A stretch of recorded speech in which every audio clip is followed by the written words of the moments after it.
Page 24, 000 o'clock. At first, the mist was so pervasive that she could see nothing else, until slowly she saw pillars appear on either side of her. She was standing on the path, some kind of a colonnade. The columns were brain gray with the specks of brilliant blue. The misty vapors cleared, like spirits wanting to be unwatched, and a shape emerged, a solid rectangular shape. The shape of a building about the size of a church or small supermarket. It had a stone facade, the same coloration as the pillars, with a large wooden central door and a roof which had aspiration of grandeur, with intricate detail and a grand-looking clock on the front gable, with black-painted Roman numeral and its hands pointing to midnight. Tall, dark arched windows, framed with the stone bricks, punctuated the front wall, quiescent from each other.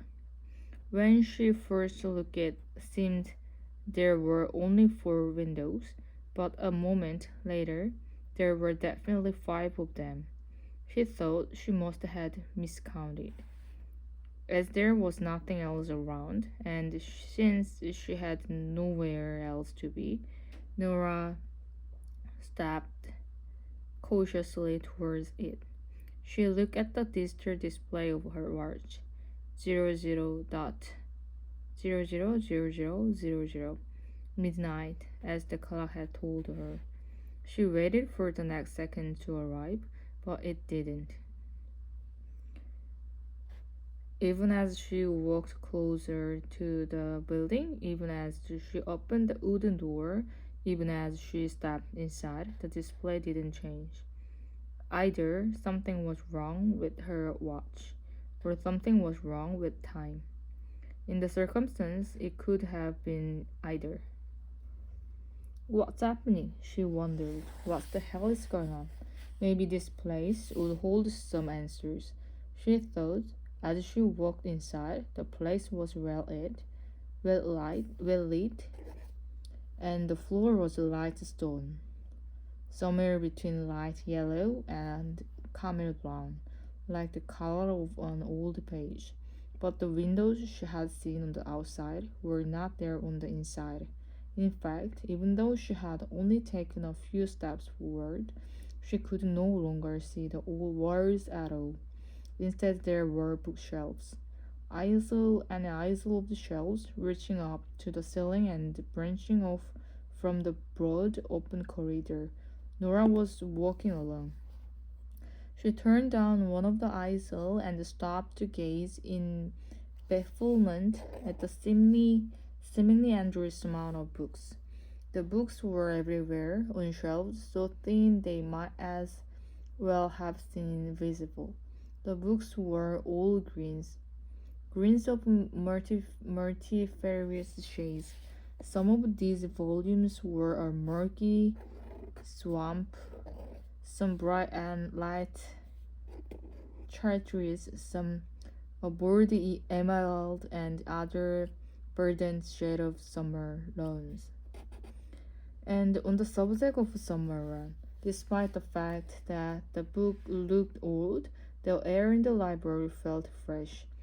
It had a lush, grassy, outdoor kind of smell, not the dusty scent of the old thumb or the tomes. The shelves really did seem to go on forever, straight and long towards a far-off horizon, like lines indicating one point perspective in a school art project,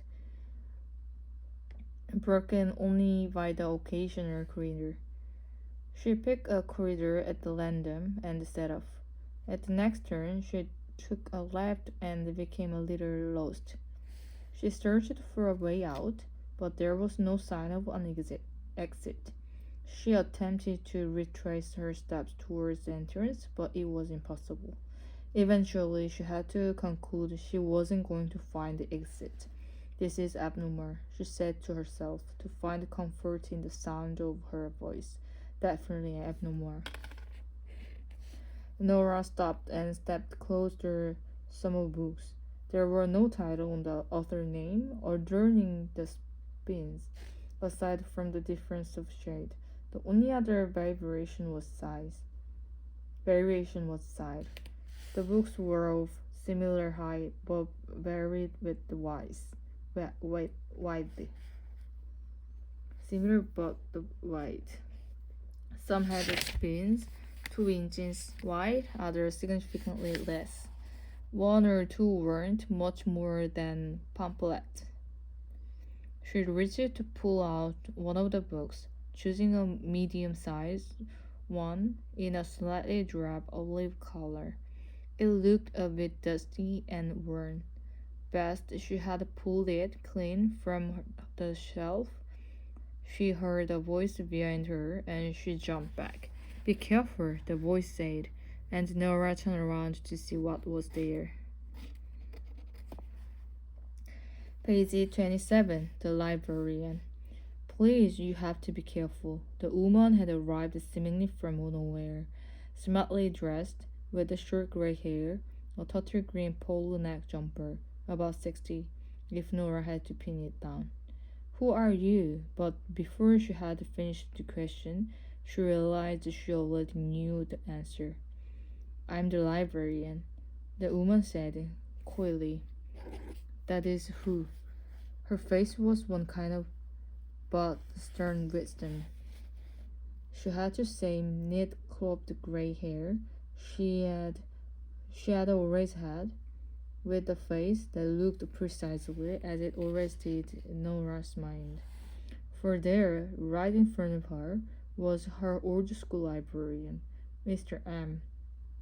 Mr. M smiled thinly, perhaps. Nora remembered those rainy afternoons playing chess. She remembered the day her father died when Mr. M gently broke the news to her in the library. Her father had died suddenly of the heart attack while on the rugby field of the boys' boarding school where he taught. She was numb of about half an hour and had stared blankly at the unfinished game of chess. The reality was simply too big to absorb at first, but then it had hit her hard and sideways, taking her off the track she'd known. She had hugged Mr. so close, crying into her polo neck until her face was raw from the fusion of tears and acrylic. Mr. M had her stroking and smoothing the back of her head like a baby, um, not offering platitude or a false comfort or anything other than concern. She remembered Mr. Elm's voice telling her at the time, "Things will get better, Nora. I'm going to be all right." It was over an hour before Nora's mother came to pick her up. Her brothers stunned and numb in the back seat, and Nora had sat in front next to her mute, trembling mother, saying that she loved her, but hearing nothing back. What is this place where I am? Mr. M smiled, a very formal kind of smile. A library, of course. It's not a school library, and there's no exist. Am I dead? Is this the afterlife? Not exactly, no. Exactly, and said Mr. M. I don't understand. Then let me explain. Page 29. The Midnight Library. As she spoke, Mr. M's eyes came alive, twinkling like puddles in moonlight.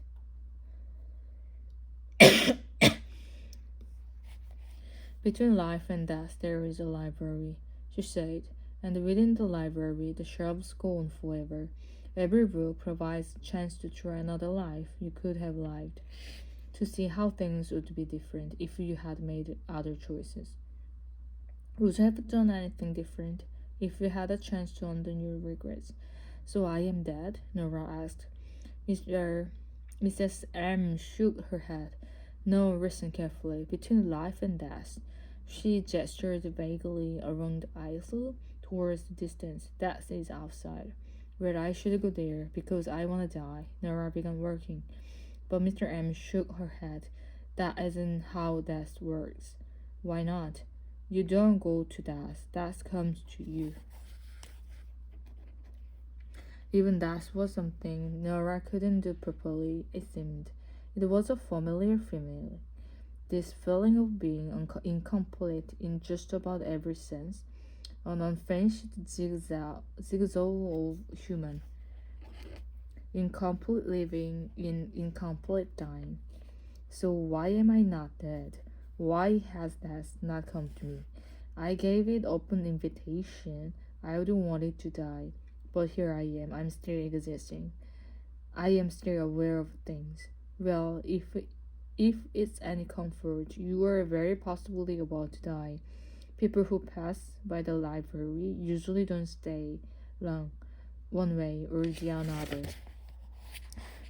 When she thought about it, and increasingly she had been thinking about it, Nora was only able to think of herself in terms of the things she wasn't, the things she hadn't been able to become. And there really were quite a lot of things she hadn't become. The regrets which were a permanent repeat in her mind. I haven't become an Olympic swimmer. I haven't become a glaciologist. I haven't become Dan's wife. I haven't become a mother. I haven't become a lead singer of the Lobbyists. I haven't managed to become a truly good or truly happy person. I have not managed to look after Voltaire.